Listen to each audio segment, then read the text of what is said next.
গত 2-3 মাস আগে আমরা রামেশ্বরম গেছিলাম। রামেশ্বরম বলতে আমাদের 10 দিনের ট্যুর ছিল।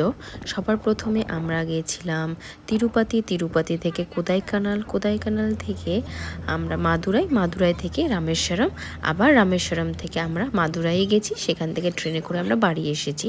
তো আমাদের ট্যুরটা ছিল 10 দিনের। তো আমরা রামেশ্বরমে এসেছি, আর এই জায়গাটা দেখতে পাচ্ছ, এটা ছিল রামেশ্বরম ধনুষকুঠি। আমরা সবার প্রথমে আমরা রামেশ্বরম মন্দির দর্শন করেছি, সেখানে স্নান করার পরে 22 কুণ্ডুর জলে স্নান করেছি। তারপরে প্রভুর দর্শন করে আমরা চলে এসেছি রামেশ্বরম ধনুষকুঠিতে। তো এখানে এসে সর্বপ্রথম আমরা খাওয়ার জন্য এখানে দাঁড়িয়েছিলাম, কারণ আমাদের খিদে পেয়ে গেছিলো আর অনেকটা টাইম হয়ে গেছিলো, কারণ সকাল থেকে আমরা না খেয়েছিলাম। তো এই যে দেখতে পাচ্ছ, এই যে লম্বা লাইনটা, এগুলো ছোট ছোট হোটেল, ভাত ডাল মাছ সব রকম খাবার পাওয়া যায় এখানে সামুদ্রিক মাছ পাওয়া যায়। তো আমরা খাওয়া দাওয়া করে এই যে এই জায়গাগুলো দেখছিলাম, এগুলো সব ভেঙে পড়েছে। এগুলো মন্দির ছিল আগের যুগে, হয়তো জানা নেই আমার তেমন কিছু। তো এগুলো সব ভেঙে পড়েছে, বেশ সুন্দর জায়গা। আর চারিদিকটা দেখতে পাচ্ছ জল আর জল। আর এখানে আসার অনেক দিনের ইচ্ছে ছিল আমার, তো এত তাড়াতাড়ি ইচ্ছেটা পূরণ হবে সেটা আমি সত্যিই ভাবিনি।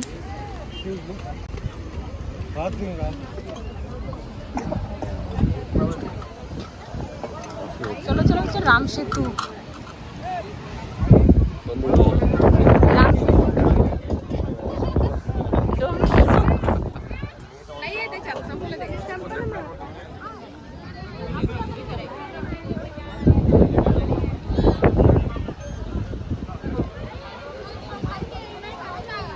কই রিমিকারা কোথায় গেল?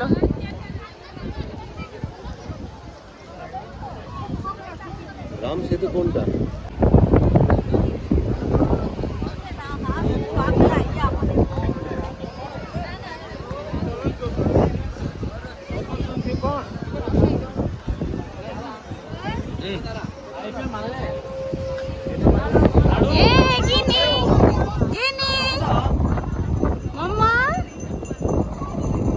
দেখতে পাচ্ছ জায়গাটা ভীষণই সুন্দর। এখানে এসে মনটা শান্ত হয়ে গেছিলো সত্যি কথা বলতে।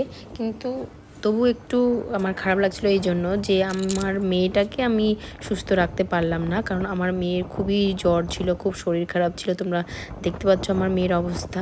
তো যাই হোক, তো এই জায়গাটা খুবই সুন্দর আর এখানকার ভিউটা খুব ভালো আসে, যারা ড্রোনের সাহায্যে ফটো তোলে, খুব সুন্দর। তো এখানে এত হাওয়া বইছে,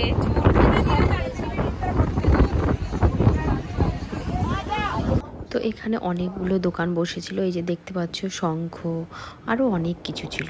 আর এই যে নিচে নামছি, এখান থেকেই রাম সেতুটা স্টার্ট হয়েছিল, কিন্তু এখন আর কোনো পাথর নেই এখন, সব জলের তলায় তলিয়ে গেছে। কিছু পাথর অনেকে উঠিয়ে নিয়ে গেছে, মন্দিরে রেখেছে।